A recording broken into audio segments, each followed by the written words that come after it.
Ja, ich sitze jetzt hier auf der Kokon, draußen heult der Wind ein bisschen. Wir sind hier in Portugal. Den Film habe ich vor ein paar Jahren gedreht, 2019. Und ich habe mir gedacht, ich zeige den Film und gebe ein paar Erläuterungen dazu, was meine Erfahrungen sind, wie man am besten durch den englischen Kanal kommt. Das ist keine singuläre Erfahrung, sondern ich glaube, ich bin 10-mal schon durch den englischen Kanal gefahren.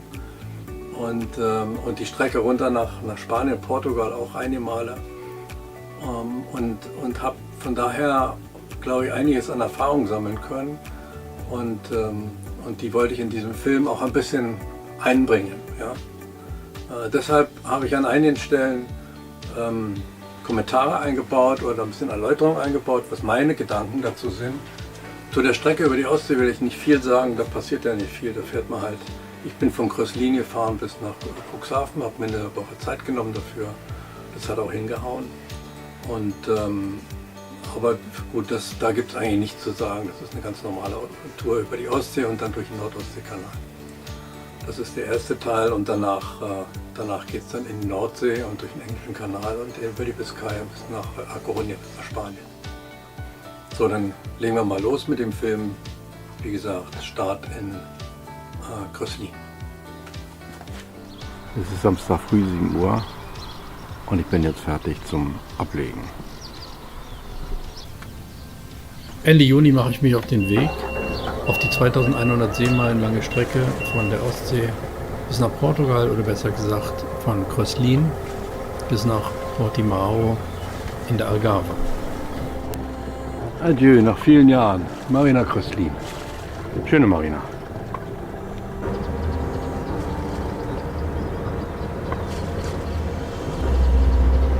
Der Wind kommt genau aus West, sodass ich die Maschine nehme, um gegen den Wind über den Greifswalder Bodden zu gehen und pünktlich an der Brücke in Stralsund zu sein.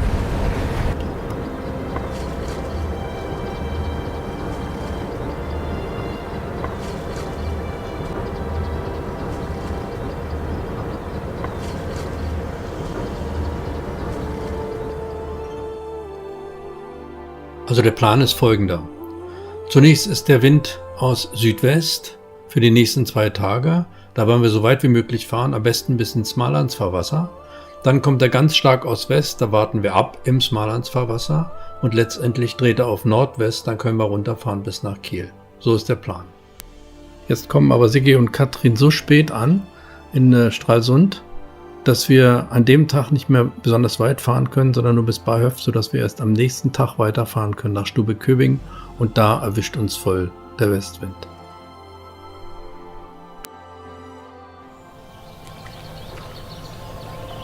Die erste Nacht verbringen wir in Barhöft und gehen morgens um 5 weiter. Im Moment ist noch ruhiger Wind.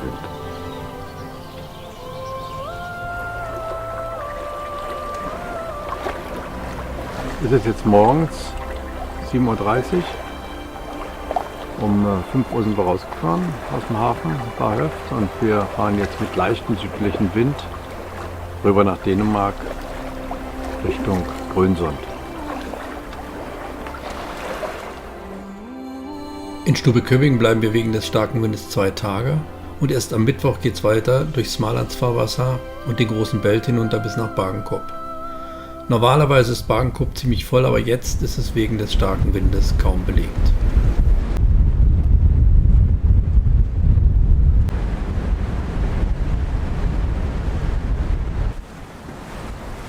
Am Freitag nutzen wir den abnehmenden Westwind aus, gehen damit nach Süden, nach Kiel und am Abend direkt noch in den Nordostseekanal. Jetzt sind wir in Kiel-Holtenau in der Schleuse und fahren wahrscheinlich gleich raus. Heute ist Freitagnachmittag um die 16 Uhr ungefähr. Im Flehmhuder See machen wir Schluss. Das ist bei Kilometer 85,5 im Nordostseekanal. Und es ist ganz ruhig hier, eine schöne Reede. Man liegt wunderbar vor Anker. Die Einfahrt ist auch tief genug und breit genug und von den vorbeifahrenden Schiffen bekommt man kaum etwas mit, vor allen Dingen auch keinen Schwell. Nachmittags um 4 kommen wir in Brunsbüttel an. Eigentlich zu früh, weil die Elbe hat noch auflaufendes Wasser und so werden wir wahrscheinlich auf der Elbe ziemlich einen Gegenstrom haben. Wir hatten zwar Gegenströmung, aber wir hatten auch Gegenwind und es ist ziemlich nass gewesen. Der Wind hat aufgefrischt bis auf 30 Knoten und wir waren ziemlich froh, dass wir abends im Hafen waren. Für viele Segler, die aus der Ostsee kommen, und das sind glaube ich die meisten, die dann aus der Ostsee kommen, für die ist die Strömungssituation in der Nordsee oder auch in den Flussmündungen, wie zum Beispiel in der Elbe-Ausfahrt, sehr neu. Und die kann man gehörig unterschätzen. Also ich bin das erste Mal da lang gefahren 1984 mit einem winzigen Schiff und bin bei Nordwest 5 bis 6, glaube ich, bin ich rausgekreuzt, weil ich dachte, wenn ich draußen einmal bin an Elbe 1, da kann ich links abbiegen. Und bei Nordwest dann mit halbem Wind, da habe ich mir das vorgestellt, fahre ich bis nach Borkum durch und dann habe ich es hinter mir. Oh mein lieber Mann, da habe ich aber völlig falsch gelegen. Nicht? 12 Stunden später war ich wieder drin und ich war froh, dass ich meinen Mast noch hatte. Also das ist gefährlich, das darf man nicht machen. Dann stellt sich die Frage natürlich, wie geht es weiter? Viele Leute fahren nach Helgoland und von da aus nach Dover. Die Strecke direkt von Helgoland nach Dover erscheint mir nur sinnvoll, wenn man tatsächlich vernünftigen Wind hat oder konstanten östlichen Wind hat. Weil für viele ist das die erste lange Strecke und das ist nicht so einfach da oben, glaube ich. Ich bevorzuge es, an der Küste zu bleiben. Ich habe immer Häfen, wo ich einlaufen kann, wo ich Schutz suchen kann.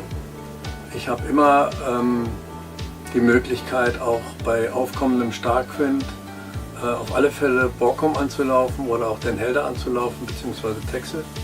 Weil die Seegatten, die sind auch bei Starkwind befahrbar, die anderen nicht mehr. Die anderen sind auch gefährlich dann. Eine Alternative dazu ist, bei starkem Wind innen lang zu gehen. Nämlich geht es über die standende Mastroute, kann man fahren. Die ist immer befahrbar, egal wie stark der Wind ist. Es ist eine tolle Strecke. Man fährt über die Kanäle, es gibt einige Schleusen, die sind auch ganz einfach. Und viele Brücken. Die Brücken öffnen spontan, wenn man ankommt. Also ich habe noch nie lange gewartet vor der Brücke. Das ist natürlich auch eine schöne Strecke, die ist sicher. Und man hat viele Orte, die man besuchen kann, die interessant sind in Holland. Das macht richtig Spaß, da lang zu fahren. Rauskommt man, der letzte Punkt, wo man rausfahren kann, ist dann in Vlissingen. Und dann ist man an der westlichsten Rheinmündung. Die Strecke hat für mich den großen Vorteil, dass es neuralgische Punkte umgeht oder vor allen Dingen einen, das ist die Ausfahrt Rotterdam. Da geht es so wie auf der Autobahn, da kommen sie von allen Seiten an, also man fährt dann relativ dicht unter Land. Ich weiß gar nicht, ob man sich anmelden muss, ich habe mich nie angemeldet bisher. Aber habe Gas gegeben natürlich mit AIS, alle haben mich gesehen, ich habe sie alle gesehen und so weiter. Ich habe natürlich darauf geachtet, dass ich darüber komme, aber es war so ein bisschen das Gefühl, als ob ich über eine Autobahn laufe quer, die befahren ist. Und wenn man sich das vorstellt, weiß man ungefähr, was einen in Rotterdam auch erwarten kann. Die nächste Teilstrecke geht ab Cuxhaven über Borkum nach Almoyden. In Almoyden bekomme ich ein neues Schlauchboot und von dort direkt weiter bis nach Dunkerque. Leider müssen wir einige Tage in Cuxhaven warten, wegen zu starkem Wind. Am Mittwoch, den 10.07. fahren wir morgens um 8 los. Nachdem wir hier mehrere Tage, nämlich vom Samstag bis heute früh zum Mittwoch, in Cuxhaven geblieben sind, wegen des starken Nordwestwindes. Micha ist an Bord und Robert ist an Bord.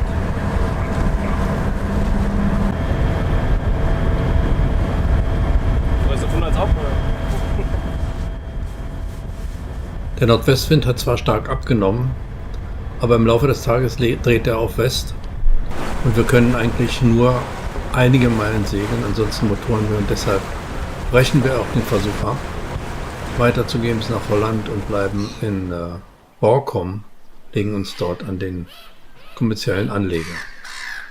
Am nächsten Tag geht es weiter, wir haben kaum Wind, was natürlich wesentlich besser ist für uns, wir haben kaum Wind und fahren mit der Maschine raus.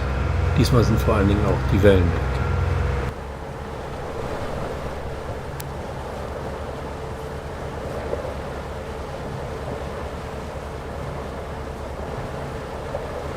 Die Fahrt geht jetzt nach IJmuiden, nach Holland, wo wir unser neues Schlauchboot erwarten.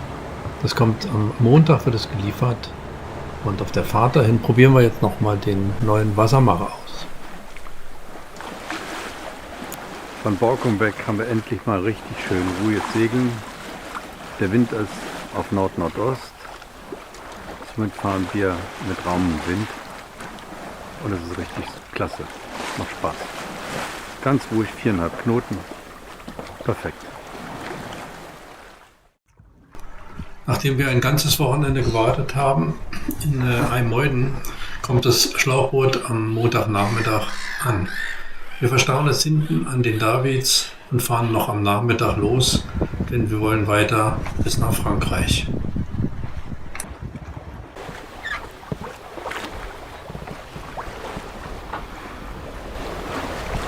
Uralt. Die ist schon uralt. Und winzig. Die sind noch richtig aus dickem Material, die hält nur 20 Jahre.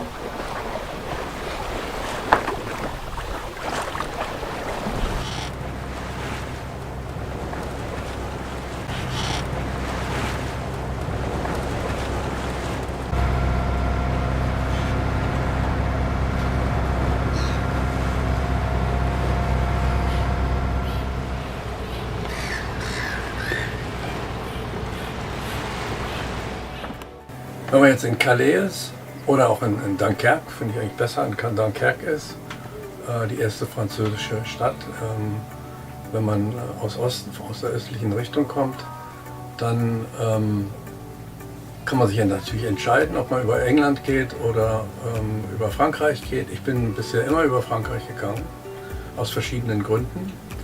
Der erste Grund ist, dass man, wenn man rüberfährt, sämtlich den Dampfertreck praktisch quert. Man kriegt also alle Frachter, alle Dampfer ab. Und wenn man am Ende von Fourmouth aus startet, die Biskaya runter, muss man die alle nochmal kreuzen. Wenn man jetzt an der französischen Küste bleibt, ist dieses Problem nicht mehr da. Die Frachter sind alle rechts von einem, mit denen hat man gar nichts zu tun. Auch die ganze Biskaya runter hat man mit den Frachtern nichts mehr zu tun. Außerdem, also viele starten ja in Fourmouth, weil steht auch in jedem Buch, man soll in Fourmouth starten über die Biskaya. Die Franzosen fahren alle über Camaret raus oder über Brest raus. Mit dem Vorteil, wie gesagt, der Dampferlinie. Und zweitens ist die Strecke, ich weiß ja, hab's nicht im Kopf, aber 100 Meilen oder so, oder nur 120 Meilen sind es, glaube ich, länger über die Biskaya. Das heißt, man braucht einen Tag mehr sicheres Wetter. Ne? Ab Dunkerque geht es in den englischen Kanal, über Dieppe, Le Havre, Ouistreham, Saint-Valahougue bis nach Cherbourg.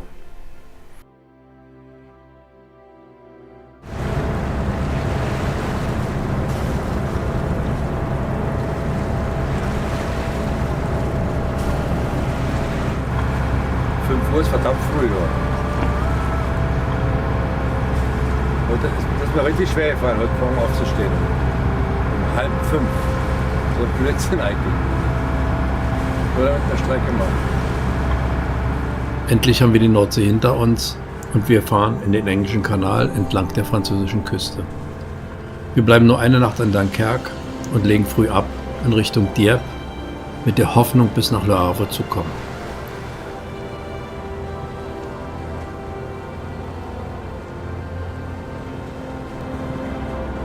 Ich bin mal gespannt, ob wir das schaffen. Von Dunkerque direkt nach Le Havre, das sind 150 Meilen. Mal sehen. Dann sind wir morgen früh da. Nochmal eine Nacht.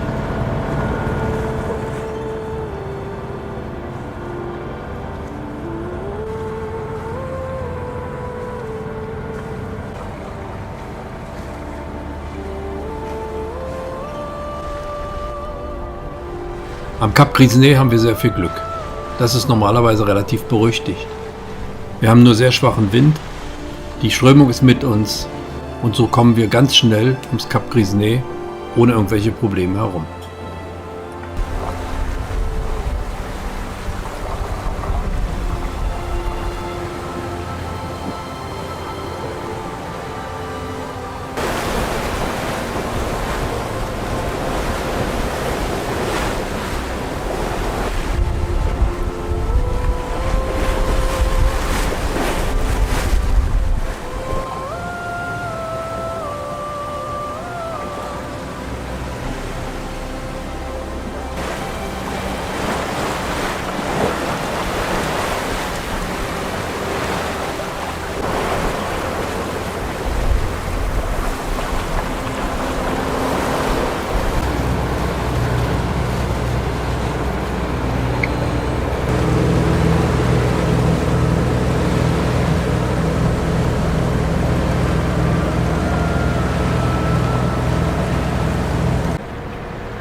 Dieppe ist eine sehr gute Zwischenstation.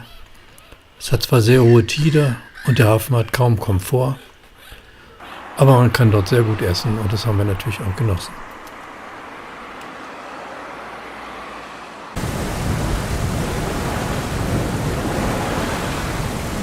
Mittags haben wir von Dieppe abgelegt und gehen jetzt gegen den Wind in Richtung Havre. Wir müssen leider aufkreuzen, weil der Wind ist Südwest und später soll er auch West kommen. Und ja, 4 Windstärken. So, das schaffen wir es ja heute Nacht noch bis Havre. 2:30 Uhr, halb 3 sind wir vielleicht da, oder? Genau. Alles hoch am Wind, alles gekreuzt.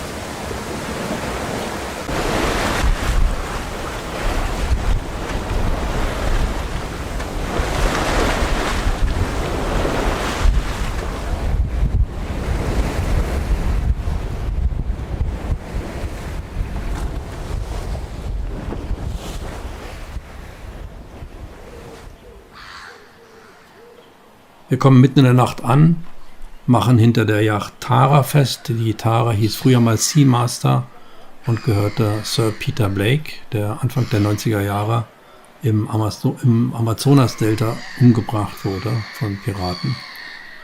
Wir machen also hinter der Tara fest und bleiben ein paar Tage in der Stadt, um uns einfach etwas auszuruhen, denn die letzten Wochen oder die letzten Tage waren eigentlich sehr anstrengend mit dauernden Nachtfahrten etc.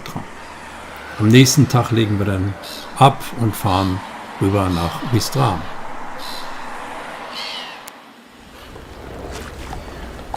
Am Sonntag, den 21. Juli, sind wir in Ouistreham, warten vor der Schleuse auf die Einfahrt.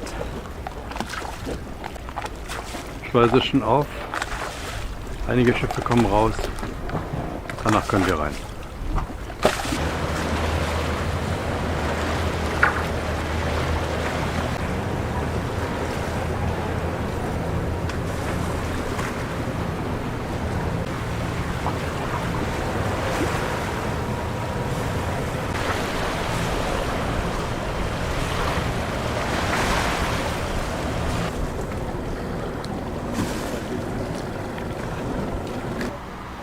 Ouistreham ist ein toller, super geschützter Hafen, den ich immer wieder gern festmache und außerdem verbinde ich damit sehr viel Vergangenheit.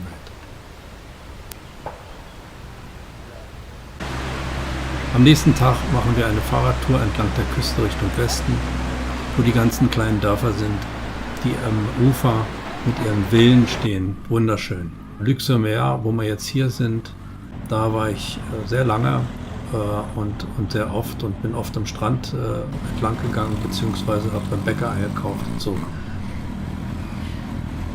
Am nächsten Tag treffe ich mich mit François und José, die ich seit Jahrzehnten nicht mehr gesehen habe. Jetzt sind wir in Dives-sur-Mer. Jetzt gehen wir nochmal in den Hafen gucken, in Dives. Dives-sur-Mer ist ein toller Hafen geworden. Es gibt relativ viel Platz, auch für Besucherjachten. Das habe ich gar nicht gewusst, sonst wären wir da mal hingefahren und hätten dort festgemacht. Und jedenfalls verbringen wir einen tollen Tag und vor allen Dingen einen tollen Abend zusammen. Robert hat gekocht, wir lachen viel, ein superklasse Abend. Am nächsten Tag wollen wir allerdings früh raus, Richtung Saint-Valahouc.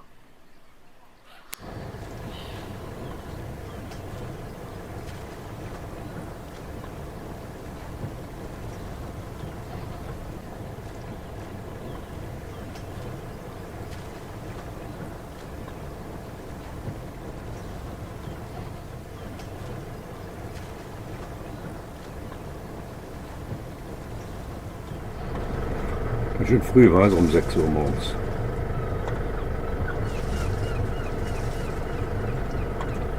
Heute nehmen wir die erste Schleusung, damit wir nach Saint-Valahouc fahren können und bei Hochwasser da ankommen.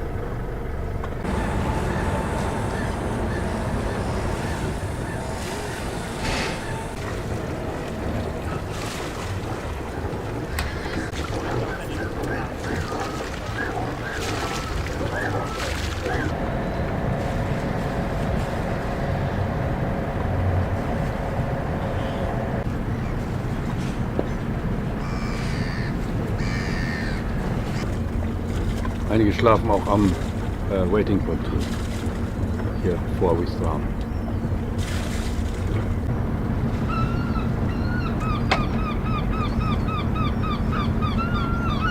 Wir haben achterlichen Wind, schwachen Wind, laufen noch unter Maschine und nachher werden wir mal sehen, wenn er zulegt. Das war wie Segel setzen. Spitze. Läuft super.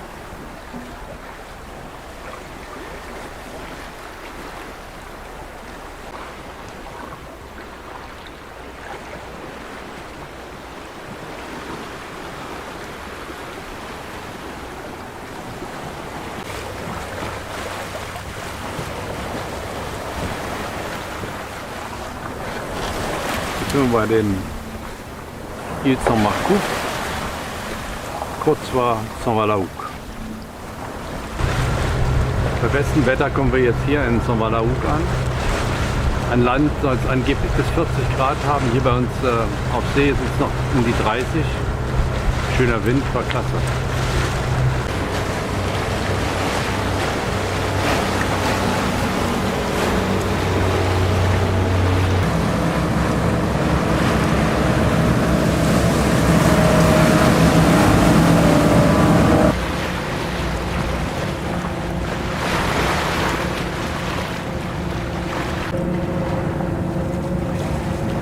Noch knapp 1 Meter unterm Kiel. Hier musst du wirklich bei Hochwasser rein hier.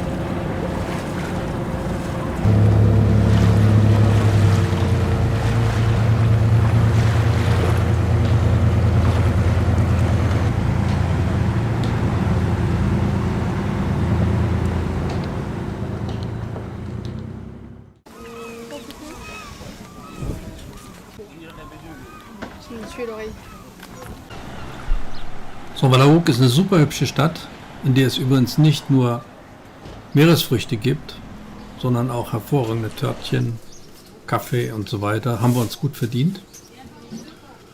Aber als nächstes, glaube ich, müssen wir trotzdem mal in den Fischladen gehen und holen uns ein paar ganz frische Austern. Oh, endlich wieder primär. Schöne Meeresfrüchte. Und Austern.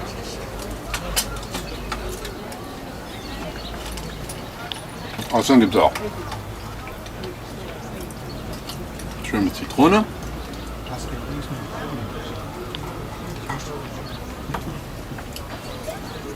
Und abschälen.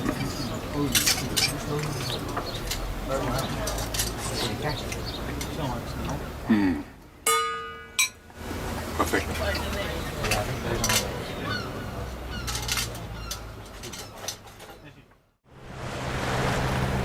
Wir sind morgens aus Saint-Valahouc ausgelaufen und fahren jetzt ums Cap Barfleur bei 0 Wind. Überall sind diese Bojen halb unter Wasser gezogen.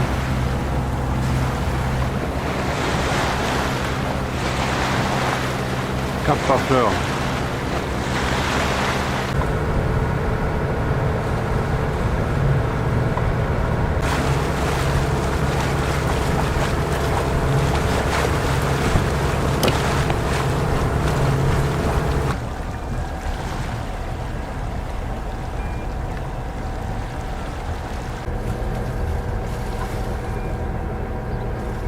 So, wir fahren jetzt erstmal zur Tankstelle vorne. Die ist da. Ganz hinten drin da.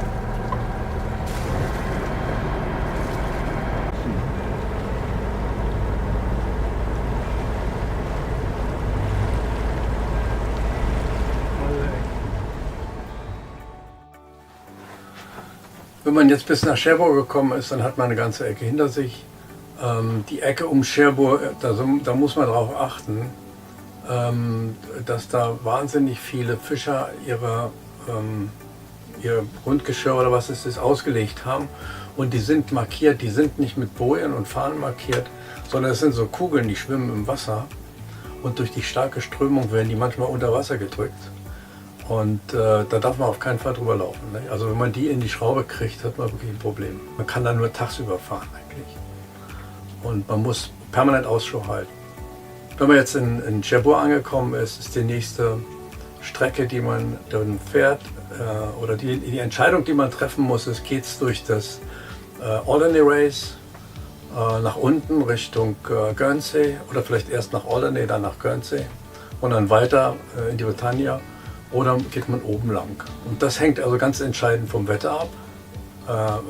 Beim starken Strom gegen südlichen Wind oder gegen südwestlichen Wind kann das gefährlich sein, weil da bauen sich unglaubliche Seen auf. Die Strömung, die ist auch sehr stark. Also die sind, zum Teil ist das 5, 6, 7 Knoten oder was. Ich habe immer zugesehen, dass ich da bei Schwachwind durchgehe und ansonsten lieber im englischen Kanal bleibe und oben um Alderney rumfahre. Das Timing, um durch diese Strömung zu kommen, ist ganz wichtig. Das heißt, man macht also da jetzt eine Tidenberechnung, eine Tidennavigation. Der Triggerpunkt ist praktisch, wann möchte man in das Alderney Race eintreten. Und das ist meines Erachtens am besten, wenn die Strömung gerade anfängt. Dann kommt man praktisch mit der ersten Strömung noch durch und hat den Strom positiv mit bis nach Guernsey, und wenn man da ankommt, ist der Peterport, dann dreht er normalerweise wieder. Das heißt, was ich bisher immer gemacht habe, das hängt natürlich von den Schiffen ab, ne? Aber was ich bisher immer gemacht habe, ist, ich bin in Cherbourg losgefahren bei Gegenströmung, bei schwacher Gegenströmung, sodass ich praktisch bei Slack dann am Cap de la Hague ankomme. Entsprechend kann man sich auch überlegen, wann muss ich losfahren, damit ich in Alderney ankomme, weil man wird da reingezogen wie mit einem Staubsauger praktisch nach Süden. Man muss unheimlich vorhalten. Also ich bin mehrfach da lang gefahren und habe dann einen großen Vorhaltewinkel gemacht von 45 Grad oder so, damit ich überhaupt in Alderney ankomme. Alderney selber ist ein toller Hafen, eine tolle Bucht, aber die ist nach Osten offen. Wenn man dort starken Westwind hat oder Sturm hat, liegt man da sehr geschützt. Und ich habe schon erlebt, dass die Wellen da über die Mole rübergeschossen sind. Und man war da wirklich in Ruhe dahinter. Geht aber natürlich nur, wenn die Winde aus westlichen Richtungen kommen. Samstagnachmittag kommen Michael und Mario an. Die Wettervorhersage ist sehr schlecht, es kündigt sich ein Sturmtief an. Und da bleiben wir noch ein bisschen in Cherbourg, nutzen die Zeit und machen eine Fahrradtour Richtung Cap Barfleur, also Richtung Osten wieder zurück, und gucken uns da einige Städte an, am Strand lang, Leuchtturm und so weiter. Hat großen Spaß gemacht.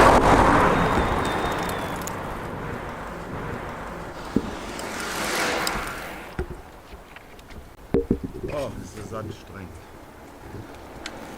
Wir hätten es eigentlich auch weiter geschafft vor dem Sturm bis nach Guernsey, haben uns aber überlegt, dass dieser Hafen relativ oft ziemlich überfüllt ist, auch vor allen Dingen in dieser Jahreszeit überfüllt ist. Und wir sind deshalb in Cherbourg geblieben. Das war auch gut so, weil es gab ziemlich viel Schaden in Guernsey. Ein Steg hat sich irgendwie losgerissen mit ein paar Schiffen, angeblich, so wie es in den Social Media zu hören war. Und von daher waren wir sehr, sehr gut aufgehoben in Cherbourg. Bis der Sturm durchgezogen ist, haben wir relativ viel Zeit. Wir nehmen uns deshalb am nächsten Tag einen Mietwagen und fahren zunächst zu Mont Saint-Michel. Es ist sehr voll hier. Das ist natürlich nicht erstaunlich, weil immerhin sind wir in der Hochsaison.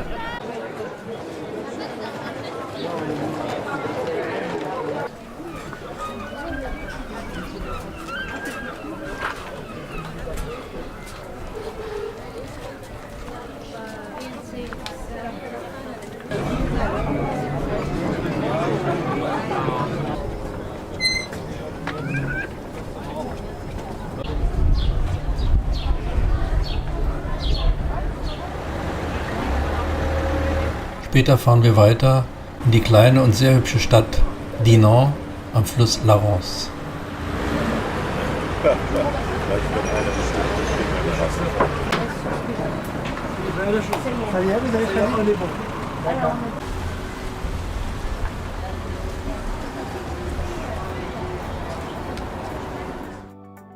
An der Flussmündung der Rance, genau gegenüber von Saint-Malo, liegt die Stadt Dinard. Und dort fahren wir zum Pont de la Ballouine, um die Häuser, die da stehen, zu besichtigen. Ganz tolle Häuser, ganz berühmt. Nach 6 Tagen Wartezeit in Cherbourg können wir dann schließlich weiterfahren. Dann geht es weiter im Prinzip entlang der bretonischen Küste und auch da muss man auf die Strömung achten. Was wir jetzt hatten, das Problem, das wir hatten, ist, wir hatten gar keinen Wind mehr. Und von daher sind wir direkt von Cherbourg gefahren bis nach Camaret durch. 200 Meilen und dadurch, dass wir keinen Wind hatten, sind wir 200 Meilen Motorrad. Aber ich wollte das einfach hinter mich bringen. Hier gibt es keine Welle, ne? Nee, wir haben keinen Wind. Wir müssen einen langen Schlag machen, damit der Zeitplan nicht völlig aus den Fugen gerät. Das sieht ja gut aus. Super, klasse. So, wir fahren jetzt in Bras Blanchard oder ins Alderney Race und hier links ist das Cap de l'Arc.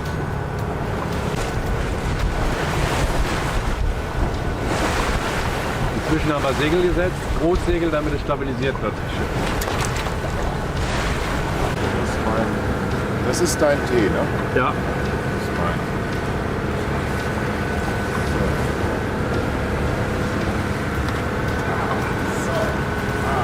Super Platz.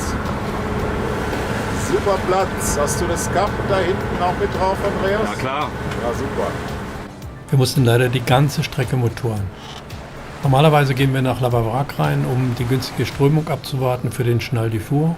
Aber wir waren zeitlich so günstig, dass wir genau richtig für die Strömung angekommen sind. Wir fahren also weiter bis nach Camaret. Ein guter Startpunkt, um nach Brest zu fahren, ist durch den Chenal du Four. Der gute Startpunkt ist La Vavrac, der letzte Hafen quasi vor dem Chenal du Four. Und meine Erfahrung ist, dass man am besten losfährt in La Vavrac, wenn man auch Gegenströmung hat, um oben an der nordwestlichen Ecke anzukommen, wenn die Strömung gerade einsetzt.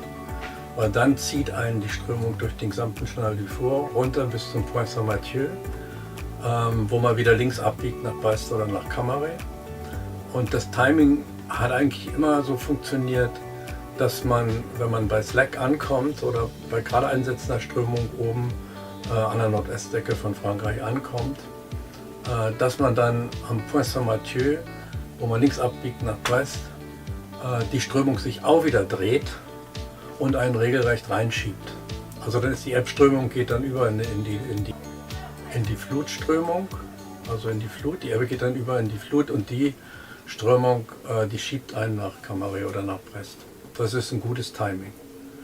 Aber auch da muss man natürlich sagen, ähnlich wie beim Bras Blanchard oder beim Alderney Race, fahrt nicht durch den Chenal du Four, wenn südwestliche Winde, starke Winde vor allen Dingen, wenn die sind, dann geht da nicht durch. Das ist gefährlich. Ne? Darf man nicht machen. Morgens 9:30 sind wir am Chenal du Four und sind mittags wahrscheinlich irgendwann in Camaret. So eine riesen Rennmaschine habe ich noch nie gesehen.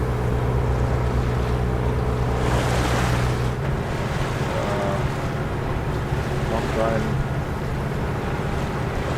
Ja, angefahren.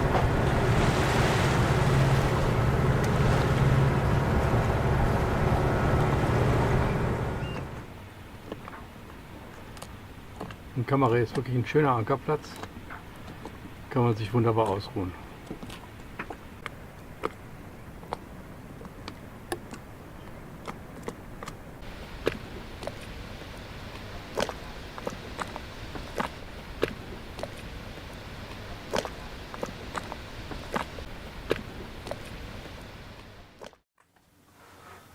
Wenn ich jetzt rausgehe in die Biskaya von Camaret aus oder von Brest aus, sollte man auch darauf achten, dass die Strömung passt natürlich und dass die Winde entsprechend passen.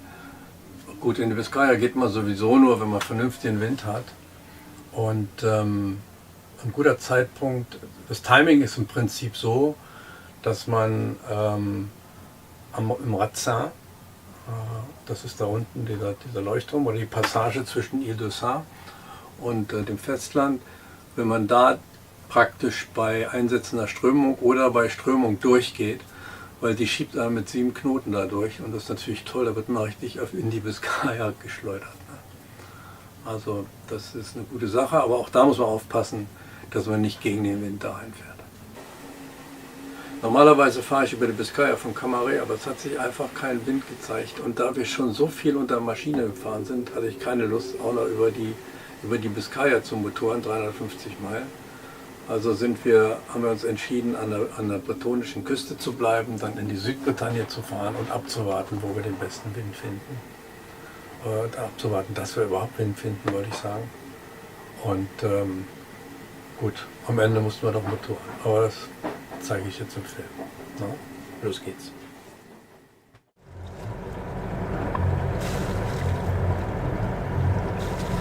Und kurz vor 7 holen wir den Anker wieder hoch in Camare und fahren Richtung Glenau.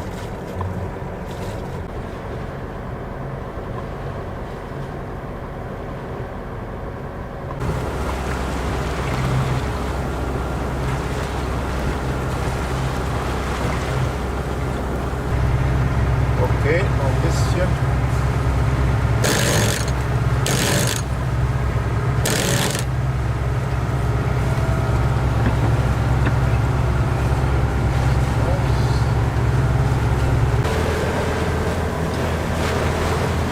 So, wir machen gerade 14 Knoten Übergrund.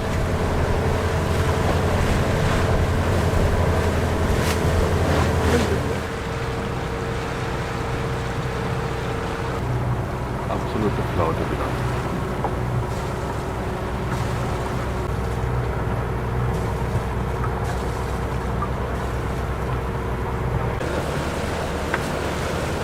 So, Andreas macht gerade den Blister fertig. Andreas und Micha. Jetzt wird er hoch, der Genaka. Oder Pista.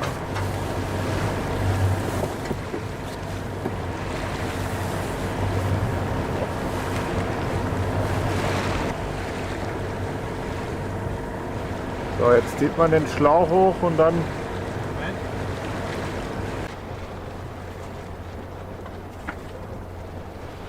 Nur zum Trocknen. ja, ist nur zum Trocknen. Trotzdem. Das bedeutet, jetzt haben wir 16 Uhr ungefähr, 2,90 Meter Wasser.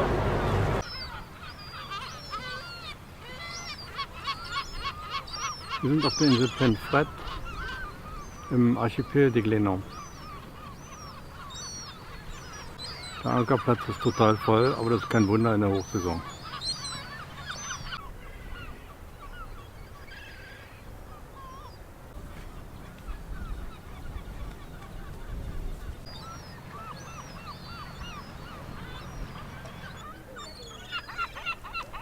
Auf den Inseln Glenau befindet sich die berühmteste Segelschule Frankreichs, wirklich erste Adresse, wenn es um Segelschulen geht, Le Glenau, und dort sind auch alle französischen Hochseesegler und Spitzensegler ausgebildet worden.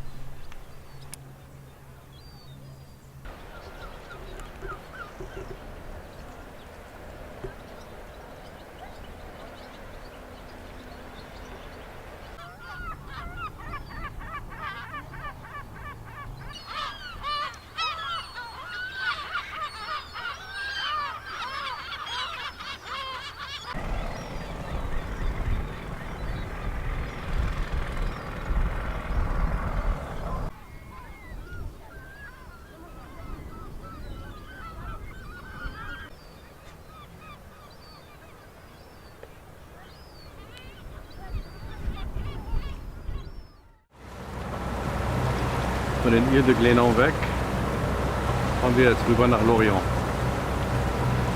Hier haben wir keinen Wind.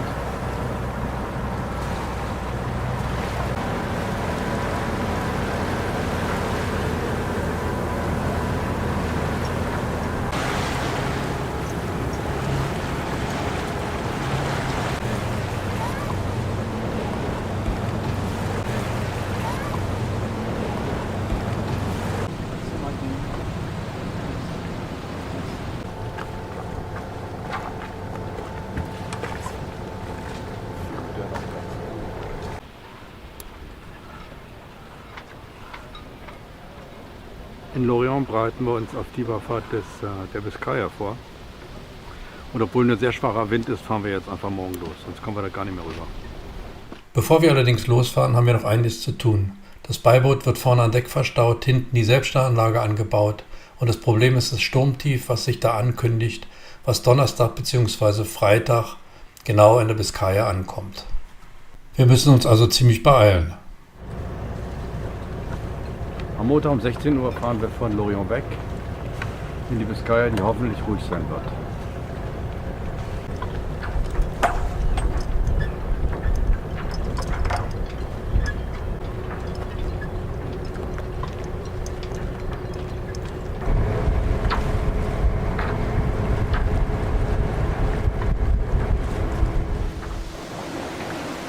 Am ersten Abend laufen wir bei ungefähr 3 Windstärken aus West-Nordwest.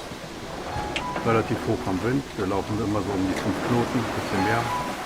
Und die Windsteuerung steuert wunderbar.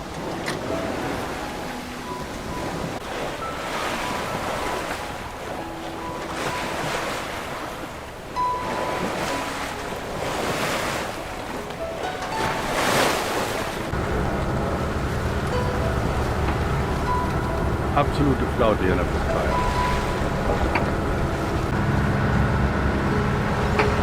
Flaute hat schon gedreht. Flaute hat gedreht, ja. Flaute von überall.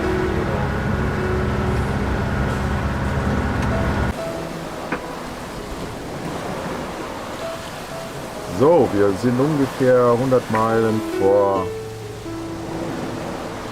La Coruña oder vor dem Kap davor. Wir segeln ganz gut mit ungefähr 5 Knoten. Leider ungefähr 20 Grad über unserem Sollkurs, aber sonst ideale Segelbedingungen. Andreas gibt seine Lieblingsbeschäftigung nach. Döst hier im Cockpit.